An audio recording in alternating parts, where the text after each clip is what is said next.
son los procesos que afectan precisamente a esas diferentes unidades de producción agropecuaria. A modo de repaso, habíamos visto también que las unidades de pequeña y mediana producción agropecuaria decíamos que eran un foco muy importante, un grupo objetivo muy importante en tanto propuestas de desarrollo rural, ya que esa importancia radicaba en aspectos tales como la alta capacidad de absorción de la fuerza de trabajo, el mantenimiento del tejido social rural, la potencial facilidad de inserción en nichos de mercado, mercados de preferencia, la adaptabilidad ante los cambios de contexto y que eran una base para un desarrollo global general sin desequilibrios. Importante, no estamos diciendo que las unidades agropecuarias de aquellos productores familiares, pequeños, campesinos, minifundistas, medianos y pequeños productores agropecuarios son el eje exclusivo y excluyente de una propuesta de desarrollo. No, lo que estamos diciendo que tendrían que ser un segmento preferencial, pero no podemos desconocer la existencia de una gran gama de productores, de distintos tipos de productores agropecuarios y una gran gama y muy heterogénea de sujetos sociales agrarios presentes que están en permanente interacción unos con otros, ya sea en cooperación,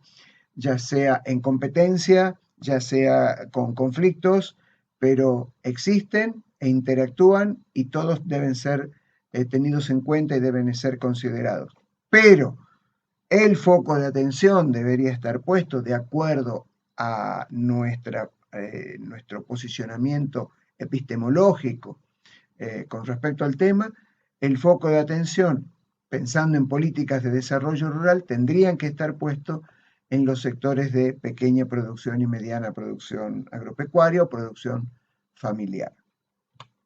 También habíamos visto en este mapa de densidad de puntos la importancia que este segmento, este tipo de productores, los pequeños productores rurales, los medianos productores rurales, tienen, al menos en la región del noroeste argentino.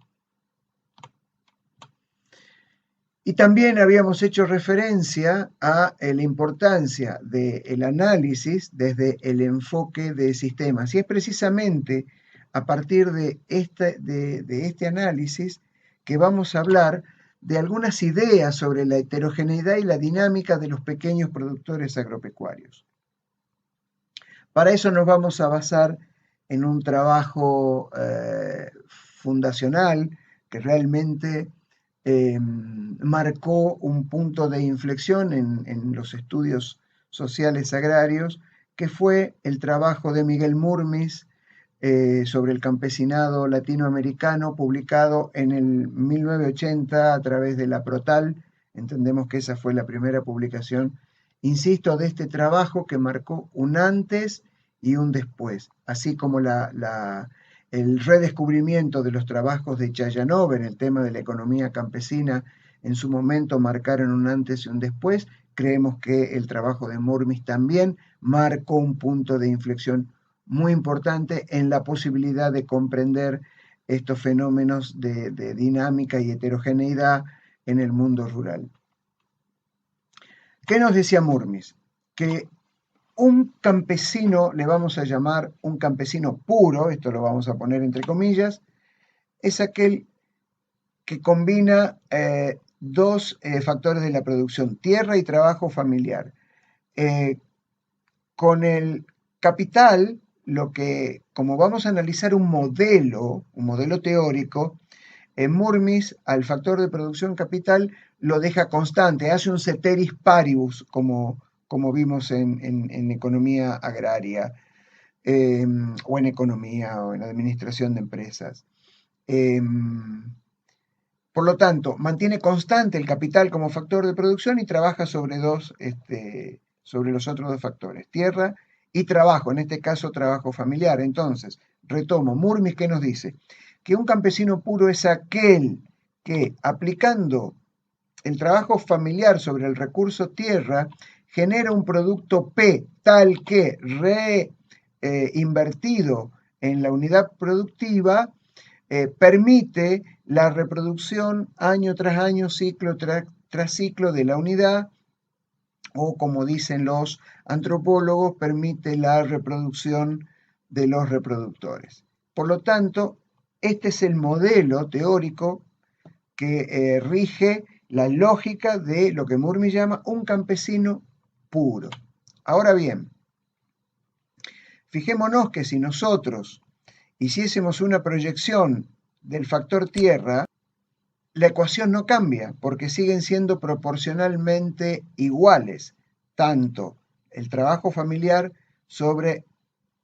el factor tierra. Ahora bien, ¿qué pasa en la realidad? En el mundo real, lo que sucede es que nos vamos a encontrar con productores que cada vez van teniendo menos cantidad de trabajo familiar y cada vez van teniendo mayor cantidad del recurso tierra. Y por otro lado, nos vamos a ir encontrando con casos en que cada vez van a ir teniendo menos cantidad del recurso tierra y crecientemente van a ir teniendo cada vez más cantidad de trabajo familiar. Cuando llegamos al punto en donde el trabajo familiar se hace cero, estamos en presencia de un productor empresarial de tipo capitalista. Y por el otro lado, cuando el recurso tierra es el que se hace cero, nos encontramos con lo que Murmi llama un proletario de origen campesino. Es decir, de lo único que es dueño es de su fuerza de trabajo familiar, de la prole, proletario de origen campesino. Y en los caminos intermedios de un campesino rumbo a una figura de tipo empresarial, encontramos las figuras intermedias, que es un familiar capitalizado, un productor familiar capitalizado, lo que Murmis en su trabajo original llamaba el farmer o el granjero. Y por el otro lado encontramos entre la figura del campesino puro y el proletario de origen campesino una figura intermedia de productor semicampesino o semiproletario, es decir, aquel productor que ha comenzado a perder recurso tierra y cada vez va ganando en recurso de trabajo familiar. ¿Qué sucede al interior del segmento de campesino puro, como describía Murmis? Si nosotros hacemos un zoom, ponemos un foco, podemos ver, Murmis reconoce tres tipos distintos. Lo que él llama campesino rico, entre comillas, obviamente es una figura diferencial, el campesino medio y el campesino pobre, también puesto de manera entrecomillada. La diferencia que hay al interior del estrato de campesinos puros es que a igualdad de factores de producción, cuando puede un productor cambiar su escala de producción, ahí puede pasar de ser un campesino medio a un campesino rico. Por ejemplo, si puede desmontar una media hectárea más, si puede retener un vientre más dentro de su ganado, está cambiando la escala de producción, por lo tanto, ahí puede, o contrario sensu, si tiene que vender animales que no estaban en su cálculo inicial, sí puede pasar de estas categorías de campesino rico a campesino medio. Ahora bien, acá tenemos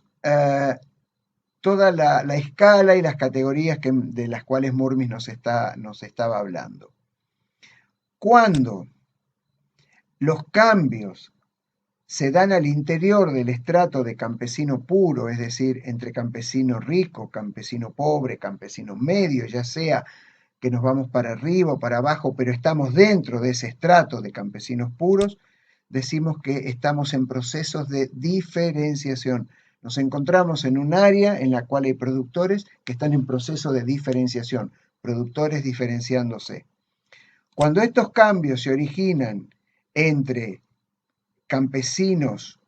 y familiares capitalizados, es decir, aquel productor que le está yendo bien y va migrando hacia formas de familiar capitalizado, o caso contrario, aquel productor que se va desprendiendo del recurso tierra y va yéndose hacia formas de productor semicampesino o semiproletario, decimos que estamos frente a procesos de descomposición, es decir, productores campesinos en descomposición, ya sea que se están yendo hacia mejores posiciones desde el punto de vista de la rentabilidad y el punto de vista de la capacidad de ahorro, hacia figuras de productor capitalizado, o bien ya sea que son productores que les está yendo cada vez peor, tienen que ir desprendiéndose del recurso tierra y se están yendo hacia formas de productor semicampesino o semiproletario. Y cuando se pierde definitivamente el rasgo de productor campesino o familiar, ya sea que logró ser un productor exitoso, un productor de tipo empresarial, en la provincia de Tucumán hay casos muy interesantes en el área de Lules, con